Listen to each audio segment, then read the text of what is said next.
हथ में मिलाए जेडी मल थोड़ो अगते वधिया त नंढड़ो शहजादो हजरत इमाम हसन अॻियों आयो। अबू बकर सिद्दीक झुकियो आ ऐं हजरत सैयदना इमाम हसन के खयई पंहिंजे पाक कुल्ले ते विहारियई।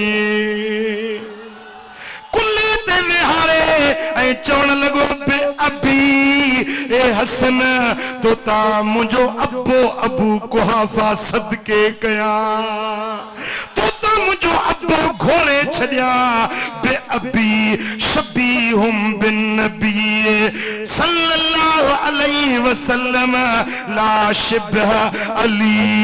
ए हसन तुझी सूरत तुझो मुहांडो अली जेड़ो नाहे तुझो मुहांडो मिठे मोहम्मद जेड़ो आ। अरे कदे दुश्मन जे बार के भी कुले ते खणबो आ जैसा दिल ठरियल न हुजे कदे उन्हें जे बच्चे ता अबो कुर्बान कबो आ। जवाब छो न था ॾियो जैसा दिल न हुजे कदे उन्हें सा हथ हथ में मिलाए हलबो आ। मालूम थियो त अबू बकर जी मोहब्बत अली सा अली जी मोहब्बत अबू बकर सा।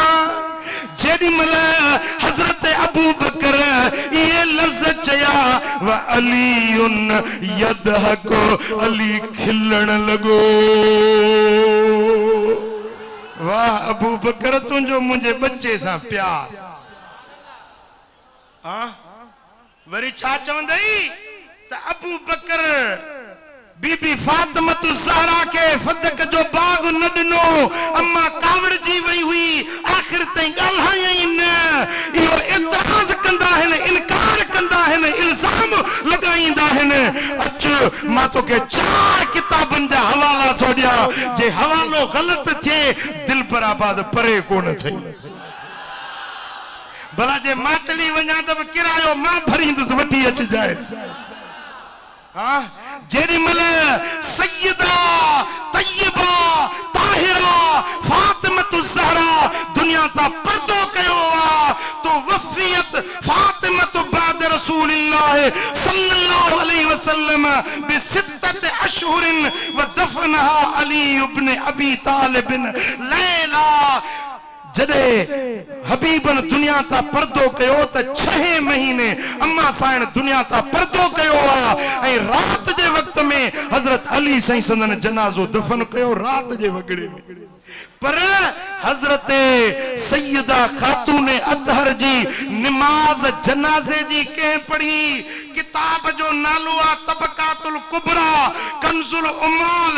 2 किताबन में रिवायत आ त सल्ला अबू बकर सिद्दीक अला फातिमतो बिन्त रसूलिल्लाह सल्लल्लाहु अलैहि वसल्लम। रसूलुल्लाह जी न्याणी फातिमतो ज़हरा जी जनाजे जी नमाज अबू बकर सिद्दीक पढ़ाई।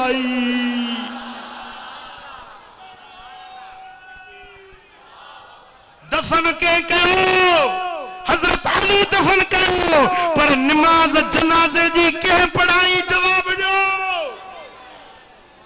जे ठहल न हुया तो पोइ जनाज़ो नमाज कीअं पढ़ी। अली पाण न पढ़ायो जनाज़े जी नमाज। खातून अतहर जी नमाज़ जनाज़ा पढ़ाइण वारो हजरत सैयदना अबू बकर सिद्दीक। बी रिवायत किताब जो नालो आहे हिलियतुल औलिया। किताब जो नालो आहे अल बिदाया वन निहाया। जिल्द पहिरियों सुफ़ो नंबर 110 रिवायत बीठी आहे व कब्बर अबू बकरिन अला फातिमत अरबा। अबू बकर जेडी मल फातिमत ज़हरा जे नमाज जनाज़े जी पढ़ाई त 4 तकबीरूं हयई। अज ताईं भी इहा सुन्नत सिद्दीकी जारी आ। जॾहिं तव्हां जनाज़ो पढ़ंदा आहियो त घणियूं तकबीरूं हणंदा आहियो। ॻाल्हायो ॻाल्हायो। जेकॾहिं अबू बकर सां नाराज़ हुई साइण अली नाराज़ हुयो त पोइ पंहिंजे घर वारी जे जनाज़े जी नमाज़ अबू बकर खां छो पढ़ायई। मालूम छो त अबू बकर जो अली सां प्यार आहे, अली जो अबू बकर सां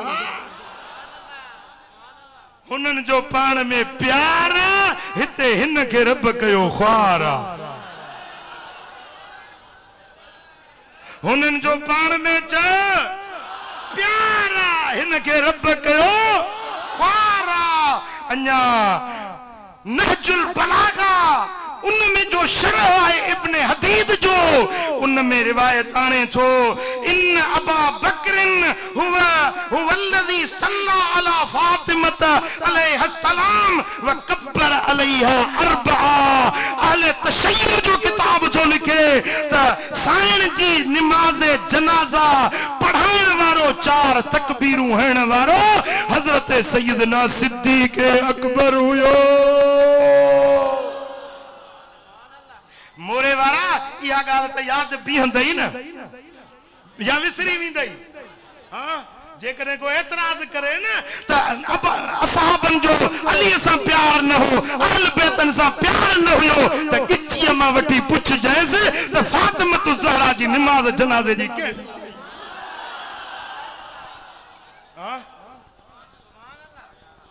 भला जे बाज़ फदक जो अबू बकर न ॾिनो त पोइ 5.5 साल हज़रत मौला अली जी जो खिलाफत रही, 4.5 साल हज़रत अली छो न बाग मोटाए ॾिनो बीबी खे?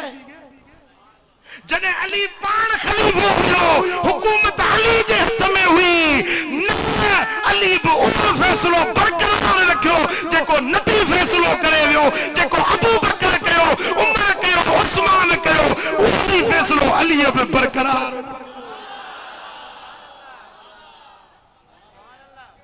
असांजे सुन्नियुनि खे हिकिड़ो पढ़नि कोन, हिकिड़ो किताबनि जो मुतालियो कोन कनि, न वरी आलिमनि सां वेहनि, न पंहिंजे अकाबिर सां गॾिजी वेहनि। हे साल में हिकिड़ी मजलिस त हथ थी अचे। हाणे चवंदासीं करबला जो वाक़ियो कोन बयान कई, रुॻे ॿियूं ॻाल्हियूं कई। करबला सॼी ज़िंदगी साईं मौलाना मोहम्मद उस्मान खां वठी 40 साल थिया अञा ताईं पिया था ॿुधो। हे मसलात बि त असांखे सिखणा आहिनि। हिन मिंबर तां अगरि तव्हांखे इहे अक़ीदा असां न सेखारियूं त ॿियो किथां सिखंदो? सिखणु चाहियो था या न? हा, ॿुधो ॿुधो। हा, न हाल भला आहिनि, हीण आहियूं त बि ॿीण आहियूं। छो हाल कोन्हे असांजो? हिकिड़ो नंढड़ो भितर खणी हीअं जे उछलायूं न त मोदी जे के लटे छॾियूं। हीणा छो आहियूं? शेर जा हुबदार आहियूं, शेर ख़ुदा जा मुरीद आहियूं।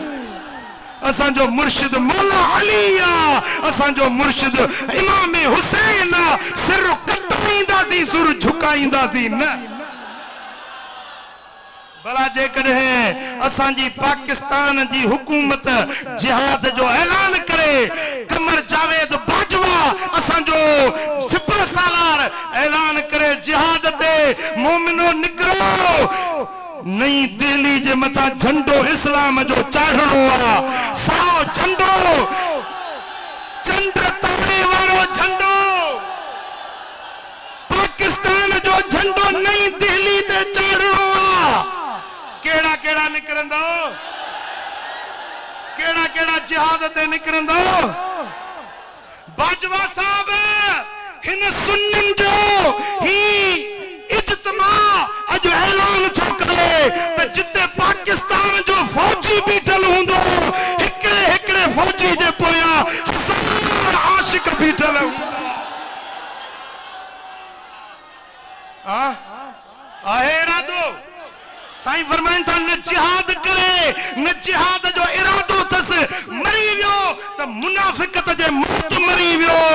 मोमिन उहो आहे जंहिंजे अंदर में जिहाद जो जज़्बो हुजे।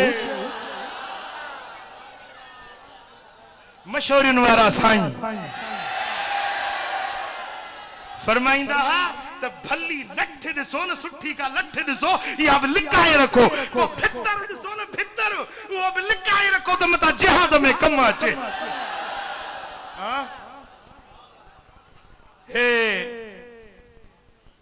गऊं जे छेणे खाइण वारे पेशाब पीअण वारे वरी खां को हे आशिक रसूल डिजंदा आहिनि छा?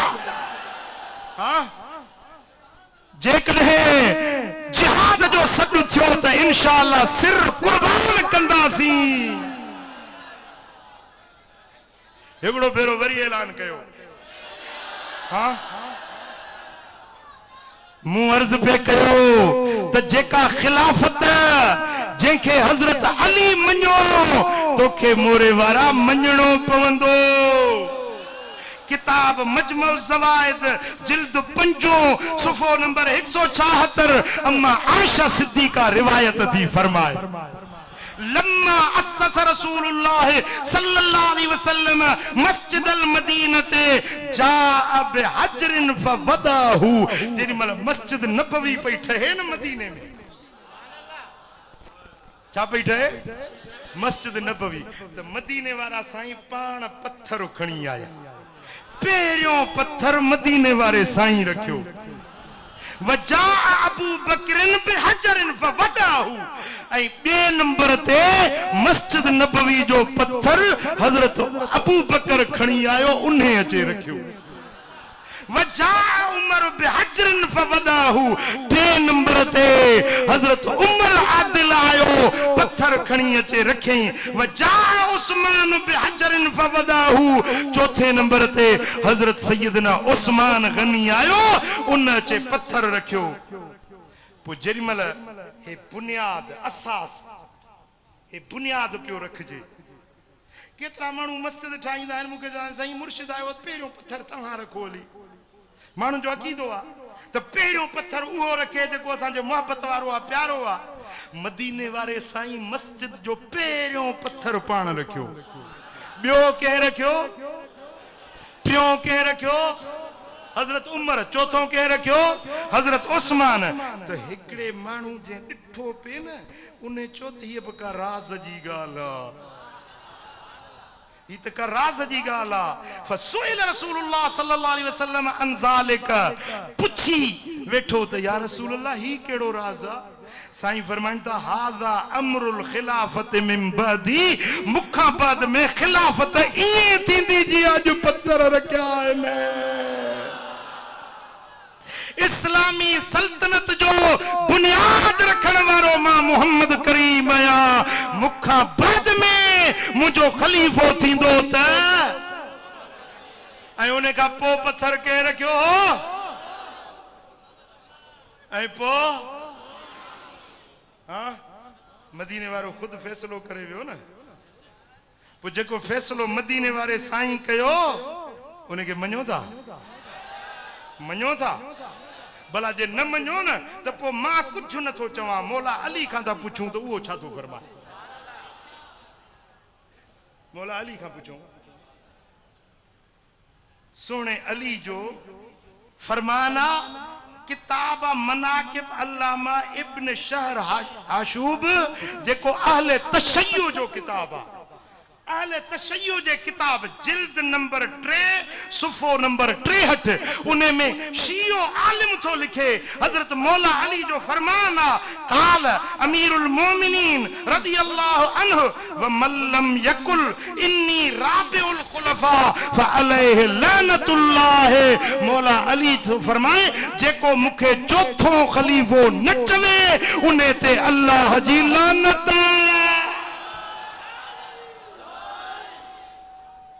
मौला अली तो फरमाए जेको मूंखे चौथो नंबर न मञे उन ते अल्लाह जी लिखण चवण वारो मौला अली आ, लिखण वारो शियो आलिम आ। हाणे मां कुझु बि न चवंदुसि। हाँ भंग जो कुंडो पी पोइ चवंदो दमादम मस्त कलंदर अली दा पहला नंबर। हाणे माली खे कहिड़ी ख़बर जेका मौला अली ऐलान कयो त मां चौथो नंबर आहियां। पोइ मञणो पवंदो अबू बकर दा पहला नंबर। चओ न मोरे वारा अबू बकर दा। अलाह कंदो मदीने जो दीदार थींदो, खुदा कंदो सदाई खुश हूंदो। बुधो साईं फरमाइन था, मदीने वाले साईं जी हदीस आ, इमाम इब्न नुहैम रिवायत आंदी आ। साईं फरमाइन था, उरिज बी रस्माए फमा मररतु बिसमाइन इल्ला वजदतु इस्मी व अबू बकर सिद्दीक खल्फी। साईं फरमाइन था, मेरा जवारी रात सतनी आसमानन में जिता भी गुजरा पियो त मुंहिंजो नालो लिखियल हुयो ऐं मुंहिंजे नाले जे पुठियां अबू बकर सिद्दीक जो नालो लिखियल हुयो।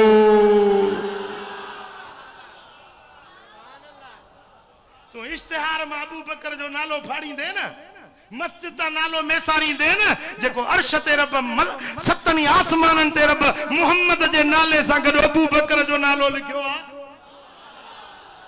पुट तुंहिंजा 7 पीढ़ियूं गॾिजनि बि पहिरें आसमान ते कोन पहुचंदा। मोदी बि वॾी कोशिश कई चंड ते वञा, चंड ते हे बीठो आहे, आसमान त अञा परे आहे, पर मुंहिंजा दोस्तो चंड ते पहुचण खां अॻु में ई ठुस।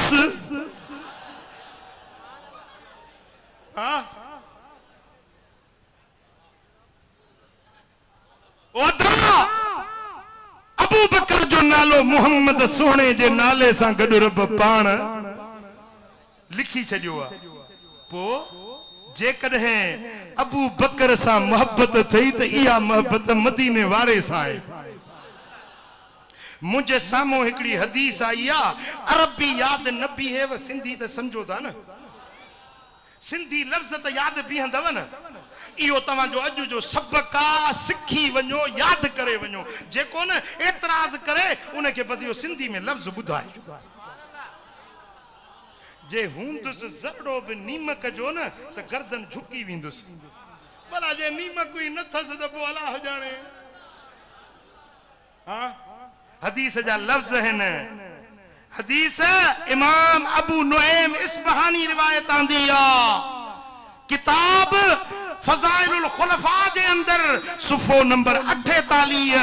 ऐं हदीस जो रावी, हदीस बयान करण वारो केरु आहे, ॿुधंदे त यहाँ ठरी पवंदी। हज़रत मौला अली शेरे जली तो रिवायत करे। हैदरे करार तो फरमाए तो मूं पान पंजे कन्नन सां मदीने वाले साईं खां ॿुधो। साईं पिया फरमाइनि त इत्तकू गदिब उमर फइन्नहु इज़ा गदिब गदब अल्लाहु लहू। उमर जे कावड़ खां बचो, छो त जॾहिं उमर कावड़बो आहे, जिते उमर कावड़बो आहे उन ते अल्लाह बि कावड़जी पवंदो आहे। सिंधी में वरी ॿुधो, हज़रत मौला अली तो फरमाए त मूं रसूलुल्लाह खां पाण ॿुधो। साईं जन फरमायो त उमर जी कावड़ खां बचो, जिते उमर कावड़बो आहे उन ते अल्लाह पाण ॾमिरजी पवंदो आहे। जिते उमर कावड़बो आहे, जिते उमर कावड़बो आहे, सची ॿुधायो हितों न कंहिंखे को गार ॾिए घटि वधि ॻाल्हाए ख़ुशि थींदो या नाराज़ थींदो? सची सची ॿुधायो। मूंखे न केरु घटि वधि ॻाल्हाए त मां ख़ुशि थींदुसि? मूंखे गार ॾिए मां गुलदस्तो ॾींदोसांसि। भला हाणे शरीयत सबुर सेखारियो आहे, मां गार न ॾियां त बि चुप कंदुसि, पर दिलि में कावड़ त थींदी न, ॾुख त थींदो न। जेको अबू बकर खे ॻाल्हाए, जेको उमर खे ॻाल्हाए, नाशाइस्ता लफ़्ज़ ॻाल्हाए, यकीनन हज़रत उमर खे कावड़ थींदी। ऐं जिते उमर थो कावड़जे उन ते अल्लाह थो ॾमिरजे, पोइ जिते रब ॾमिरजे सो बचंदो। कसम आहे रब जो, तव्हां ॾिसो न, जन बि उमर सां बुग़्ज़ रखियो आहे उहे अथव 7 सूरनि में। ॿियो को हणे न हणे पंहिंजो पाण खे पाण हणंदा। हेॾी पुलिस बीठी आहे, अॻियों पोयों फौज रेंजर्स बीठी आहे, पर FIR बि केरु कोन थो कटे। पुलिस अहिड़ा मौक़ा भई ॾिसंदी आहे त को भले ख़ुदा करे को किथे ॿ विढ़नि त विझूं बि नी धुरियुनि खे अंदर। हेॾो बि माल कमाईंदा, होॾो बि माल कमाईंदा। सभिनी जी ॻाल्हि नथो कयां, पुलिस वारनि में के भला माण्हू बि आहे। के अल्लाह जे खौफ वारा भी आहिनि ओदा या उम्र जी खैरत रब जो डिमर रब जी कानड़ा पंजो पान के पान थो कुटे रत थो कढे न एफआईआर न दाद न फरियाद मोचड़ा आया विया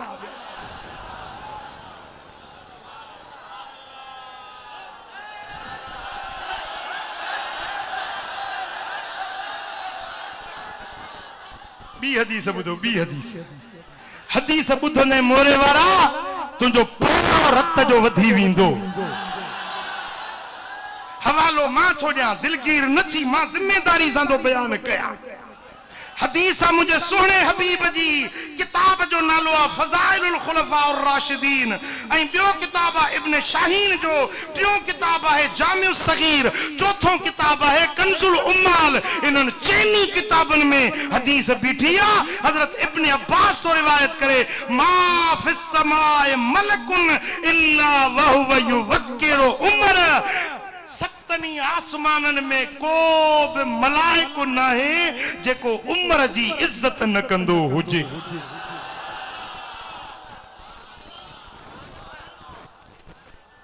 तो भंग पीअण वारे न कई त न कई सतन आसमानन जा मलाइक उम्र जी इज्जत था कनि साईं फरमाइनि था वमा फिल अर्द मिन शैतानिन इल्ला वहुव यफरक मिन उमर पूरी कुर्रे अर्द ते को भी शैतान एड़ो नाहे जेको उम्र खां टहंदो न हुजे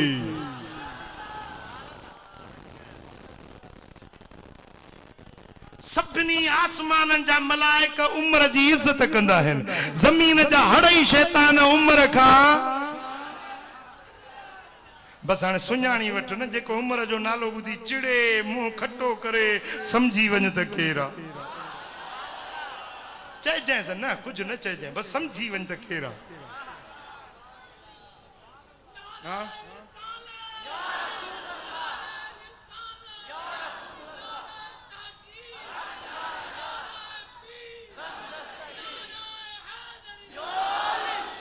तारीख बगदाद में रिवायत तारीख दिमश्क में इब्न असाकिर रिवायत आंदी फज़ाइलुल खुलफा में इमाम अबू नुऐम रिवायत आंदी हजरत सैयदना अबू हुरैरा रज़ियल्लाहु तआला अन्हु था फरमाइन हबीबन फरमाया था इन फिस समाए दुनिया समानीन अल्फ मलकिन यस्तगफिरून अल्लाह लिमन अहब्ब अबा बकरिन व उमर साईं था फरमाइनि त पहिरियों जेको आसमान आहे इन ते 80,000 मलाइक वेठा आहिनि घणा घणा 80,000 मलाइक उन्हनि खे रब ड्यूटी ॾिनी आहे इहा त जेके अबू बकर ऐं उमर सां मोहबत रखनि था तव्हां 80,000 मलाइक इन जे लाइ दुआ घुरोसि मौला उन मोरे वारे खे ख़ुशि आबाद रखजांइसि मौला जे बेघर आहे त कुशादो घर ॾिजांइसि मौला बे औलाद आहे साले औलाद ॾिजांइसि मौला केस अथसि केस फतह कजांइसि मौला वीचारो परेशान आहे इन जो ॾुख ॾोजरो लाहे छॾिजा 80,000 मलाइक पहिरें आसमान ते उन्हनि जो कमु ई इहो आहे 24 कलाक रुॻे दुआ वेठा था घुरनि उन जे लाइ जंहिंखे अबू बकर ऐं उमर सां मोहबत आहे यो पहिरियों आसमान वरी साईं फरमाइनि था व फिसानिया व फिसमाए सानिया समानून अल्फ मलकिन यलअनून मन अबगद अबा बकरिन व उमर बे आसमान ते 80,000 मलाइक वेठा आहिनि उन्हनि जो कम इहो आहे जो राति ॾींहुं सुबुह शाम सांझी मंझी उहे उन माण्हू ते लानत था विझनि जेको अबू बकर ऐं उमर सां बुग़्ज़ रखंदो आहे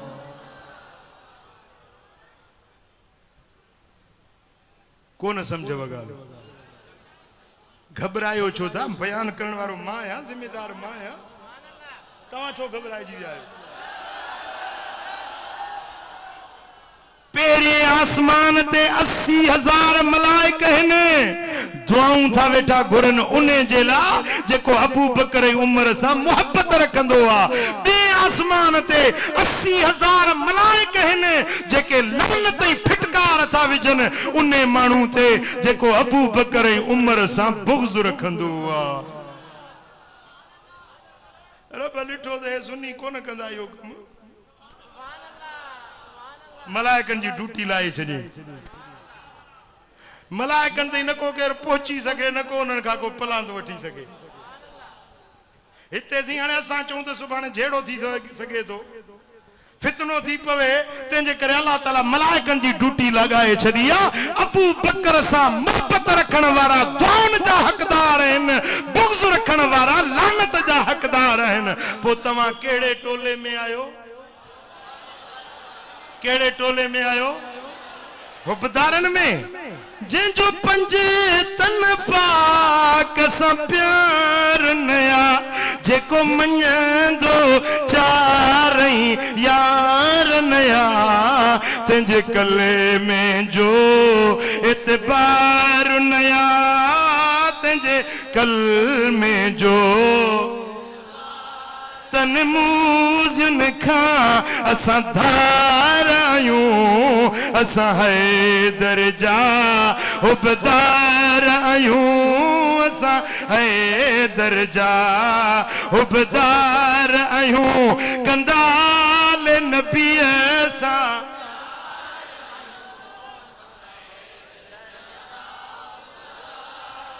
असां यारी वारो यार मञू।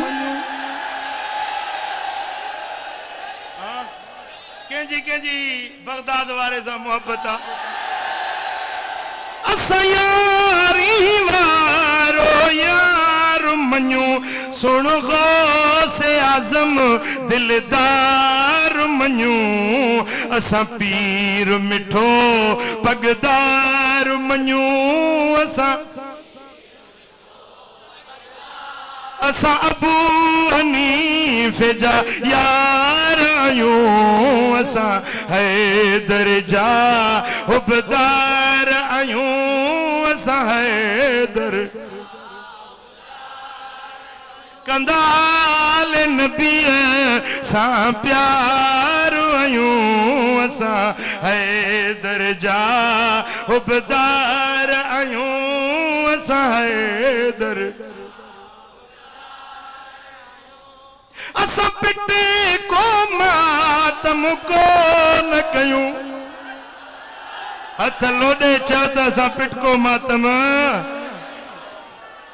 अलाह मदीनो ॾेखारींदो, अलाह कंदो शल इमाम हुसैन जे कचहरी में हूंदो। असां पिटे को मातम को न कयूं, असां कारा कपड़ा कोन ढकियूं, असां झंडनि अॻियां कोन झुकूं, असां झंडनि अॻे कंदा मस्जिद सां असां प्यार आहियूं, असां हैदर जा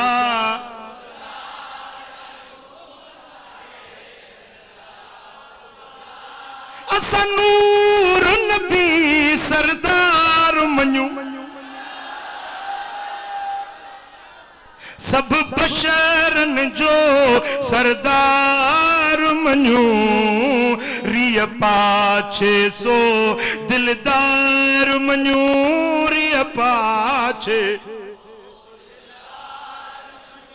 हाँ हिकिड़े वाह बि तकरीर पे कई त हे चवंदा त नबी खे पाछो कोन हो, इहो छो था चवनि? मां उनखे लिखी मोकिलियूं 5 हदीसूं, चई इहे ज़ईफ़ आहिनि। मूं चयो तुंहिंजो ईमान ज़ईफ़ आहे।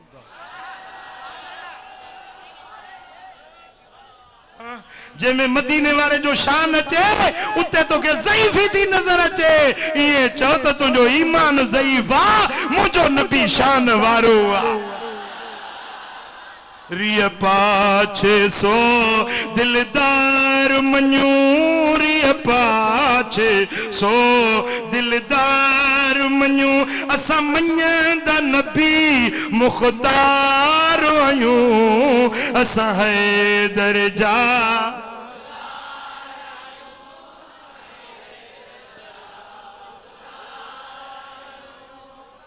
कंदाल नबी सा प्यार आयूं असां हैदर जा उबदार आयूं असां हैदर। हजरत बुरीदा रजी अल्लाह ताला अन्हु का रिवायत किताब फज़ाइल सहाबा में इमाम नसाई रिवायत आंदी आ मुझे सोने हबीब फरमायो मन कुंत वलीयहू फअलियुन वलीयुहू। जंहिंजो वली मां मुहम्मद आया उन्हें जो वली अलिया।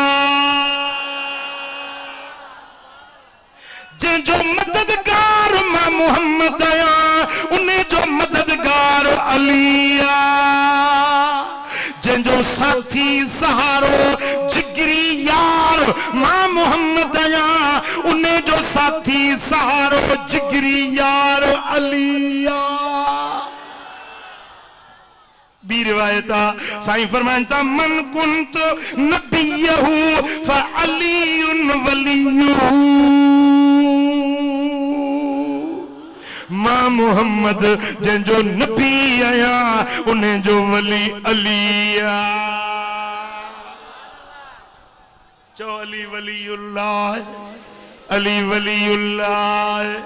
अली अल्लाह जो वलिया अली मोमिनन जो वलिया मददगारा। इन जे करे असां या अली मदद जो नारो हणंदा आहियूं। चओ चओ या अली मदद। हाँ घणनि जो निकाह भॼी पवंदो। या अली मदद चवण सां घणनि जो निकाह भॼी पवंदो। ग़ैर खां मदद था वठो। असां चऊं था जेको ग़ैर हूंदो आहे सो वली न थींदो आहे, जेको वली हूंदो आहे सो ग़ैर न हूंदो। पुट तोखे वली जी ख़बर ई कान्हे त वली चइबो छा के आहे त हली असां सुञनि वटि तोखे सेखारियूं त तौहीद चाहे रिसालत चाहे विलायत चाहे इमामत चाहे शहादत चाहे। हाँ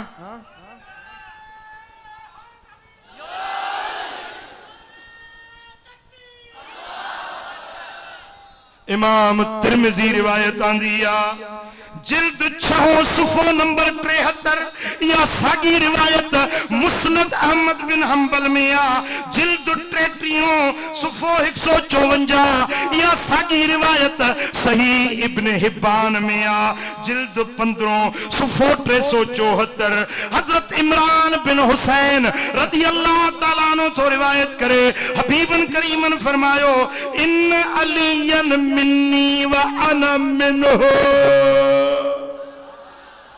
अली मुमामा अली मजा। यहाँ ठरी या न ठरी दिल खुश थी या न थी। खुदा जो कसम आहे मुझे मजमे ते नज़र हुंदी आहे न जेॾी महिल अलीअ जी वाखाण थींदी आहे त चेहरा टिड़ी पवंदा। जे गुलाब जो गुल टिड़ंदो आहे न सुननि जा चेहरा ईअं टिड़ी पवंदा आहिनि जॾहिं अलीअ सोणे जी वाखाण थींदी।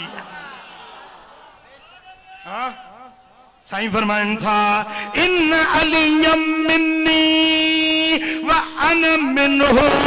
अली मुमा है मां अलीअ मंझाया। अली मुंहिंजो मां अलीअ जो। अली जो खून मुंहिंजो खून आ। मुंहिंजो खून अलीअ जो खून आ। वहुव वलियु कुल्ल मोमिनिन मिन बअदी। मुखां बाद में अली हर मोमिन जो मददगार।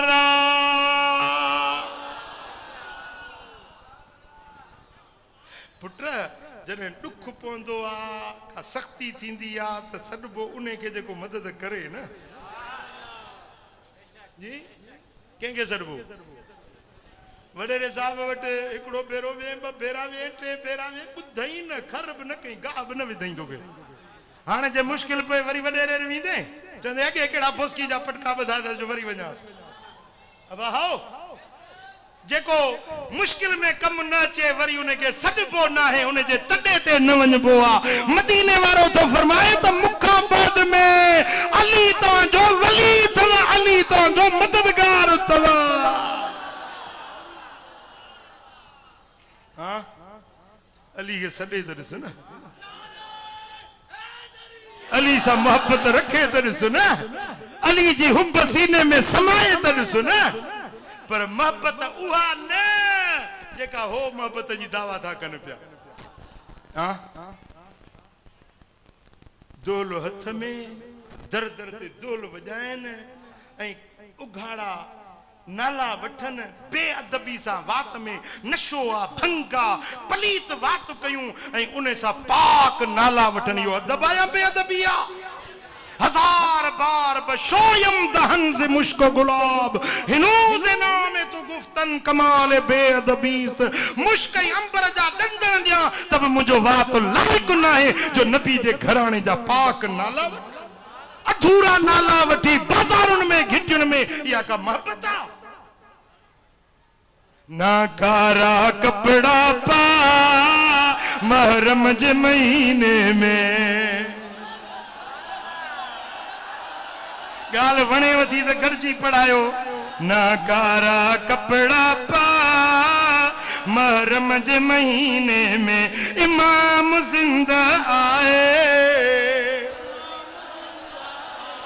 इमाम जिंदा आए।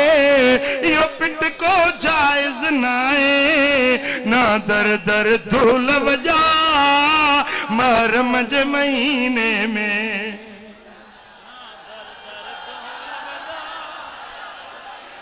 पढ़ पंज नमाजूं सारे ना वे हो खुदा के विसारे। पढ़ंदो पंज नमाजूं पढ़ंदो काथे वेठा आहियो? अला पुॼंदो अॼु छॾियो वध अला अॼु घर में वेठा आहियो जो फिरंदो त अला पुॼंदो। पढ़ पंज नमाजूं सारे ना वे हो खुदा के विसारे। रख रोजा बिन के रखा महरम जे महीने में।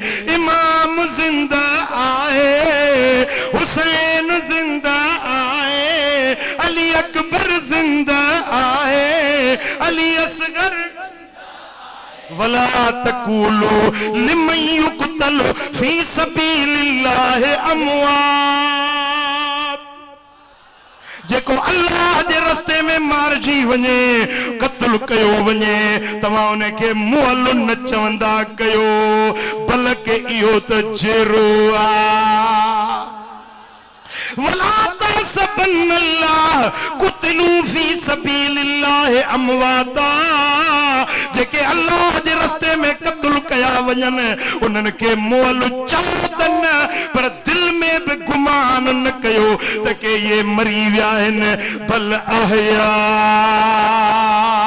बल्कि ये जेरा आहिनि। अली अकबर जिंदा आए, अली असगर जिंदा आए, अब्बास जिंदा आए। यो पिट को जायज नाए, ना दर दर।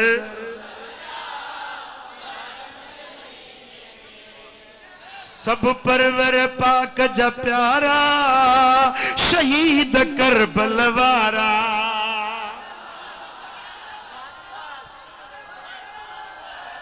केड़ा केड़ा थकजी पिया आहियो जी? न थकायो? हाँ ए काश जे टे पारी विच में न अचियां त सिजल थे त ॿुधायां वा। सुभान अल्लाह सुभान अल्लाह। ओ सब परवर पाक जा प्यारा शहीद करबल वारा। तू तन जो शान बुधा महरम जे महीने में। तू तन जो तो सुन्नत का न सुञाती, तो भंग सां दिल आलाती।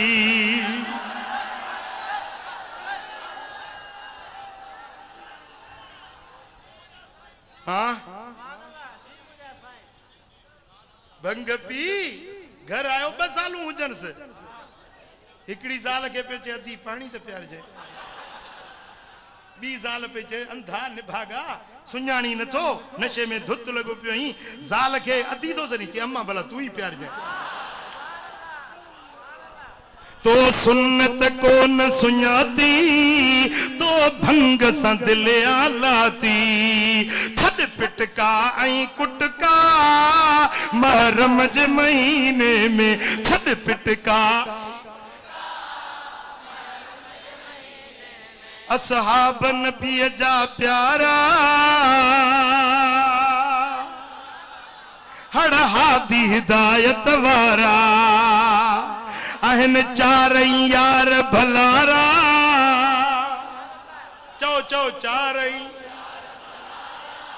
हड़ हादी हिदायत वारा तू तन के की न गला महरम जे महीने में तू तन के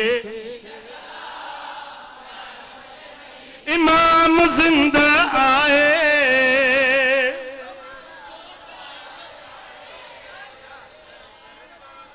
छो नंग परावा निहारी छो पाण के पाण थो मारी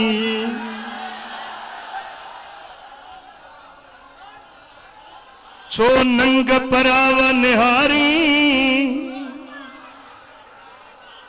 या अय्युहन नबियो कुल अज़वाजिका व बनातिका व निसाइल मोमिनीन युदनीन अलैहिन मिन जलाबीबिहिन ओ मुझे सोना नबी पंजे घर वारियुनि खे चओ पंजे नियाणियुनि खे चओ मोमिनियाणियुनि जनबतो ते कलमो पढ़ियो आहे उन्हनि सभिनी खे चओ त जॾहिं घरनि खां निकिरनि त पंहिंजूं चादरियूं पंहिंजे चेहरनि खे पलव ढके पर्दो करे नकाब ओढ़े सतुर सां निकिरनि जीअं धारिये मर्द जी उन्हनि ते नज़र न पवे कुरान तो फरमाए थो त औरत के धारिये मर्द जे अॻियां मुंहुं ज़ाहिर करणु हराम नाजाइज़ आहे जेको पराई औरत खे ॾिसे शर्वत जी शैतानी नज़र सां ॾिसे थो जहन्नम जी बाहि जो शीहो पघराए उन जे अखियुनि में पलटियो वेंदो ओ मुंहिंजी अम्मा ओ मुंहिंजी भेण कन खोले ॿुध जेका मातम ते संभरी आहीं जुलूस में निकरण जे लाइ तैयार वेठी आई ॿुध मुंहिंजे सोणे नबी जो फरमान कन खोले ॿुध नबी जो फरमान पोइ अॻिते तुंहिंजो पंहिंजो फ़ैसिलो आहे नबी जो चयो थी मञी या बिरादर खे थी राज़ी करी मुंहिंजे सोणे हबीब मदीने वारे साईं फरमायो जेका औरत बिना पर्दे जे घर खां निकिरे थी 70,000 मलाइक उन ते लानत विझनि था जेसी घर मोटी न थी अचे तेसी ताईं 70,000 मलाइकनि जी उन ते फिटकार लानत वसंदी आहे जेका औरत बि हदीस आहे साईं फरमाइनि था जेका औरत पंहिंजे बदन खे सिंगारे संवारे धारियनि मर्दनि जे अॻियां ज़ाहिर थी करे क़यामत जे ॾियारे जहन्नम जी बाहि जे केंचुनि सां उन जी खल उबती करे लाथी वेंदी ओ अम्मा ओ मुंहिंजी भेण ही कहिड़ो फ़ैसिलो आहे जेको तो पंहिंजे लाइ चूंडियो आहे ही कहिड़ी आकबत आहे जेका तो पंहिंजे लाइ सोची आहे क़ुरान जी बेफ़रमानी कंदी अम्मा रसूल जी बेफ़रमानी कंदी अहल बैतन जी 5 तननि जी बेफ़रमानी कंदी त तूं कहिड़ी अॻिते इज़त माणींदी औरत जो कमु घर में रहे हुजूर जी कचहरी लगी पई हुई मदीने वाले साईं जी दरबार लगी पई हुई साहबी वेठा आहिनि साईं फरमायो त हे साहबियो हिकिड़ो सवाल पुछां जवाब ॾींदो साहबन जो या रसूल अल्लाह उस्ताद त असांजो तूं आहे साईं फरमायो पुछां थो ॿुधायो या रसूल अल्लाह जेका तव्हांजी मर्ज़ी साईं फरमाइनि था ॿुधायो औरत जे लाइ भली ॻाल्हि कहिड़ी आहे कंहिं जवाब न ॾिनो सब चुप हुआ। हजरत मौला अली तो फरमाए त मां जीअं दरबार मां उथियुस सिद्धो हवेली में आयुस। फातिमतु ज़हरा के चयुमि त साईं अॼु तुंहिंजे बाबा साईं ही सवाल कयो, कंहिं जवाब न ॾिनो। हजरत बीबी फातिमतु ज़हरा थी फरमाए अली तू मुंहिंजे बाबा साईं के हीअं चवीं त औरत जे लाइ भले में भली ॻाल्हि आहे अल्लाह यरईन रिजाल वला यरईनहू। औरत जे लाइ भले में भली ॻाल्हि आहे जो न धारियनि मर्दनि खे ॾिसे न धारिया मर्द उन खे ॾिसनि। भली ॻाल्हि औरत जे लाइ आहे न उहा परावन मर्दनि खे ॾिसे न धारिया मर्द उन खे ॾिसनि।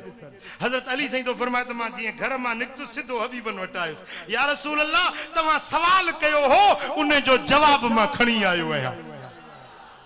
साईं फरमायो अली कहिड़ो जवाब आहे? मूं अर्ज़ कयो या रसूल अल्लाह इहा ॻाल्हि मूं तव्हांजी न्याणी सां कई उन ही जवाब ॾिनो आहे औरत जे लाइ भली ॻाल्हि आहे न उहा धारियनि मर्दनि खे ॾिसे न धारिया मर्द उन खे ॾिसनि।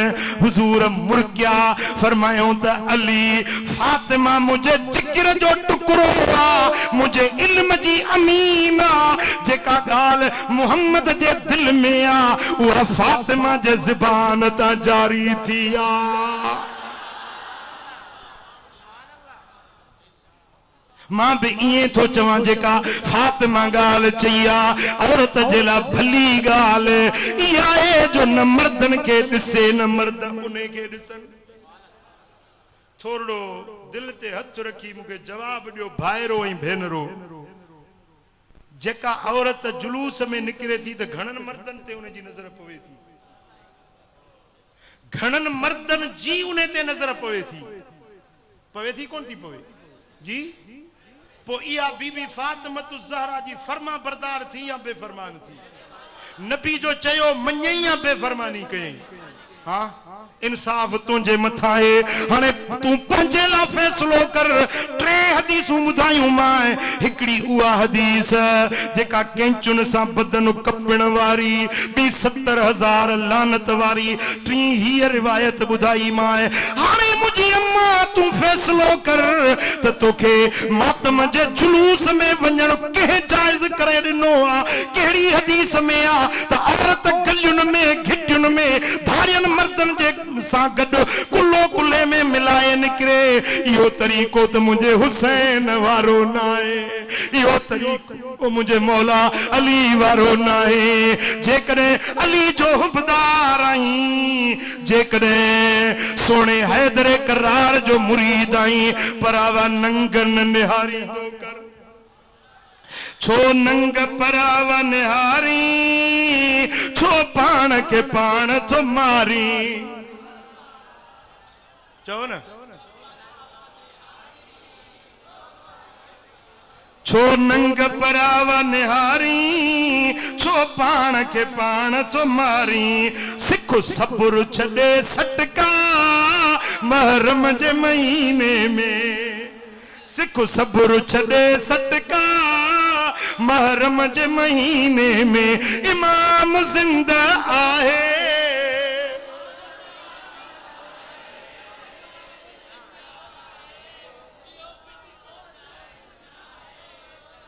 कर आजी इज्ज़ इबादत, कुरान जी कर तू तिलावत। कुरान पढ़े त मुंहिंजो सोणो हुसैन पढ़े। कॾहिं अमड़ जी गोद में कुरान थो पढ़े, कॾहिं बाबे जे कुल्हे ते कुरान थो पढ़े, कॾहिं नाने मोहम्मद करीम जे पुठी मुबारक ते कुरान थो पढ़े, कॾहिं करबला जे सफ़र में वाट ते जितां गुज़रंदो आहे इमाम हुसैन कुरान पढ़ंदो वेंदो। ऋण में हिकड़ी जाइ ते रात पइजी वई, इमाम हुसैन खेमा खोड़ाया, तंबू लगाया, रात उते रहिया आहिनि। मुंहिंजा दोस्तो सुबुह जीअं थियो आहे, सिज उभरियो आहे त खेमे जे पाछूले में इमाम हुसैन वेठा हिन कुरान जी तिलावत पिया कन कुरान रब जो कलाम ज़बान सुने हुसैन जी एडो मिठो आवाज आ एडो दर्द भरियो सोज़ गुदाज वारो आवाज आ हिकड़ो माण्हू तो अचे लंघियो आ इराक जो उन जो ही खेमा ॾिठा ही तंबू जंगल में लगल ॾिठा ही मिठड़ो आवाज ॿुधई वेझो आयो इमाम हुसैन के सुञाणंदो न हो चवण लगो ए सोनी सूरत वारा एड़ो हसीन चेहरो मूं जिंदगी में न ॾिठो आ हेड़ो मिठड़ो आवाज मूं जिंदगी में कदे न ॿुधो आ तुझे कुरान मुझो मन मोहे विधो आ तू केरा हिते कीअं रण रेगिस्तान में आयो आ इमाम हुसैन था फरमाइन सुञाणी नथो मां तुझे नबी जो नवासो हुसैन आया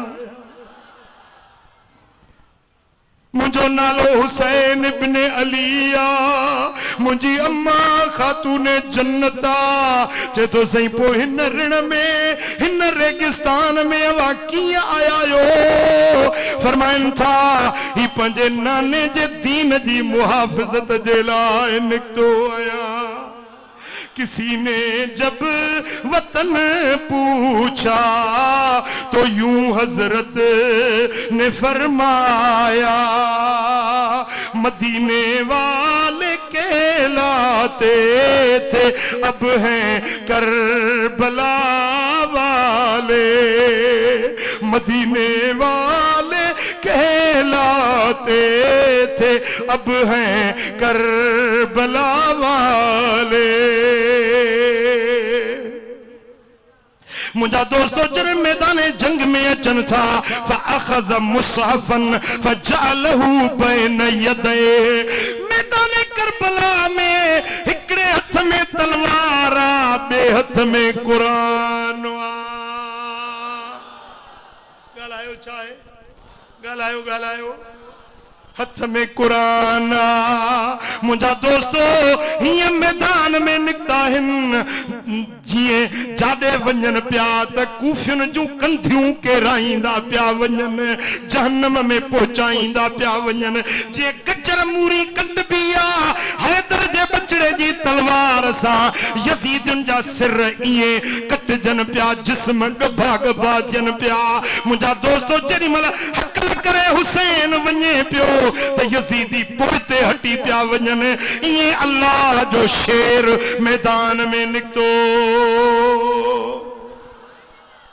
मुझा दोस्तों उन वक्त में इमाम हुसैन जंग भी हले पई ऐं ज़बान ते कुरान जी तिलावत भी जारी हुई खुदा जो कसम हिकड़ी रिवायत में इंदो आ त हिकड़ो तीर इमाम हुसैन जी पाक पेशानी में अची लगो जेनी मल तीर पेशानी में लगो आ रत वयो आ चेहरो मुबारक रत में रंगीन थी वियो सुहानी मुबारक रत में गाड़ी थी वई पंजी लब रत मां भरे आसमान दे उछलाए चवन था ए आसमान तू भी शाहिद थी अज मु हुसैन जो बेगुनाह खून करबला जे धरती ते हारियो पियो वने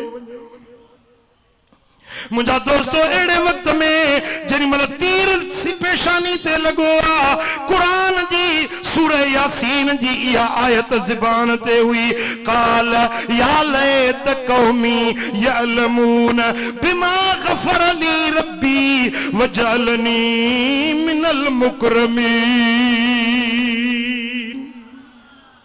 हाय हाय हाय आओ जे हिन कौम के खबर पे हाँ त मूं हुसैन के रब केॾे एजाज़ सां नवाज़ियो आ हिनन के कुफिन के यजीदन के केड़ी खबर हुसैन जो शान छाए कदर हुसैन दा जानन वाले वञ सुते शहर मदीने वक्त नमाज दा पढ़न न देंदे मैं को शाम शहर दे रवासी नमाज पढ़ा या महार छिका किडे वञ लहरासी गैब विचों आवाज आई बचड़ा थी न उदासी जनेब करे सी मुंह बचड़ा अगू फिर काबा सही। मुझा दोस्तों अड़े वक्त में कुरान जी तिलावत इमाम हुसैन नमाज पढ़िया सिर सजदे में रखवा दुनिया वारन के बुधाई करबला जी धरती शाहिदा आखिरी कमल जेको हुसैन कयो सो सजदो हुयो सा नमाज हुई एड़े टेम ते भी हुसैन नमाज न छॾी। मुझा दोस्तों अज तू हुसैन जो हुबदार भी सदाई नमाज न पढ़ी मस्जिद के वैरान करे छड़ी ओ मुझा घर तुझो आबाद होटल ओता का आबाद कई दुकान मकान आबाद कई पर अल्लाह जे घर के वैरान करे छड़ी सुभाणे तू इमाम हुसैन जगह जवाब केड़ो दींदे मदीने वाले मीर जगह तू कंधु केड़ो खणंदे। ओ मेरे सारी गुनाहन में विन्याय में या रसूल अल्लाह करे सो दो कसे कच जो विहाय में या रसूल अल्लाह। ओ वही जवानी आई पीरी तभी न जकान का पेई वारे विक के अञा अगते वधायुम या रसूल अल्लाह। किताब आयानु शिया शीए आलिम जो लिखियल किताब आ मां इराक मजा बगदाद मजा खरीद करे आयो हुयुस। उन्हें किताब में हिकड़ी रिवायत लिखियल आ त हजरत सैयदना इमाम सज्जाद ज़ैनुल आबिदीन जने करबला का वापस मोटिया ने जने वापस मदीने पाक पहुंचा ने किताब आयानु शिया वारो जो लिखे त हर रात में हर ॾींहं में इमाम ज़ैनुल आबिदीन 1000 रकातूं नफिल नमाज पढ़ंदा हुया। इमाम सज्जाद हर ॾींहं में हर रात में 1000 रकातूं नफिल नमाज पढ़ंदा हुया। अज उन्हें जो हुबदार सदाइण वारो तोखे 5 नमाजूं 17 रकातूं 17 रकातूं पढ़ण जे लाइ बि तो वटि टाइम न आहे। चई तो दुकान कीअं बंदि कयां गिराकी फिटी वेंदी ओ अदा या गिराकी कम न ईंदई दुकान मकान कम न ईंदई कम ईंदई त नबी सोने जी गुलामी कम ईंदई इमाम हुसैन जो तरीक़ो आखिरत में कम ईंदई। अज याद कर त इंशाअल्लाह बकिया जिंदगी सोने हुसैन जे दसियल रस्ते ते अमल कबो।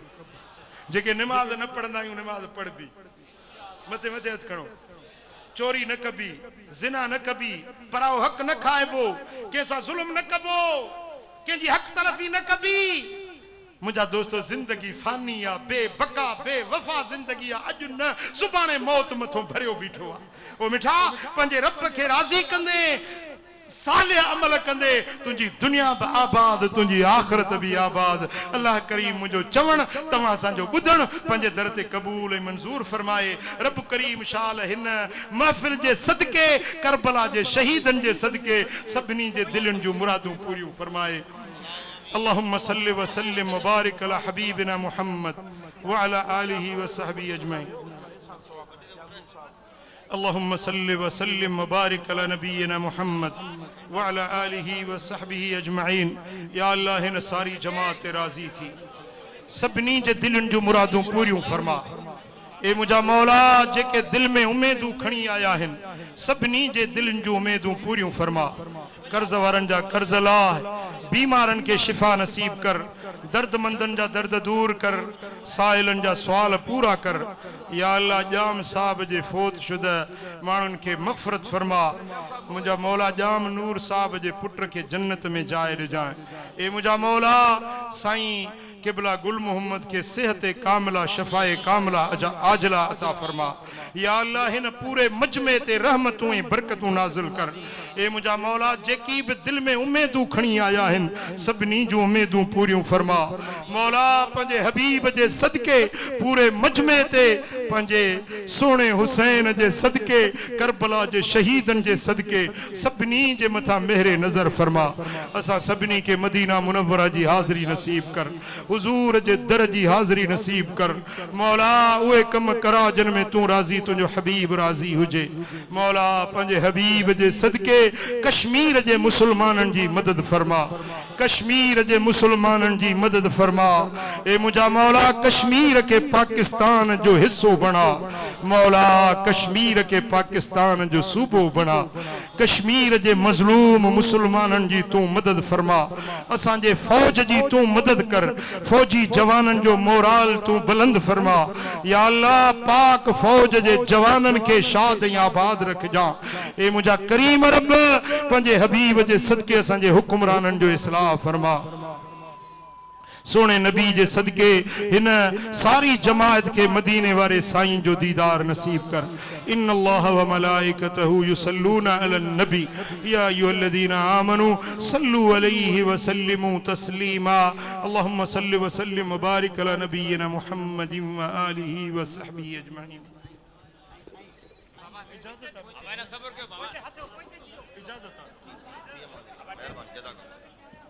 बाबा साईं जिन के जगह जो मेहरबानी के नमाज़ी तैयारी कयो।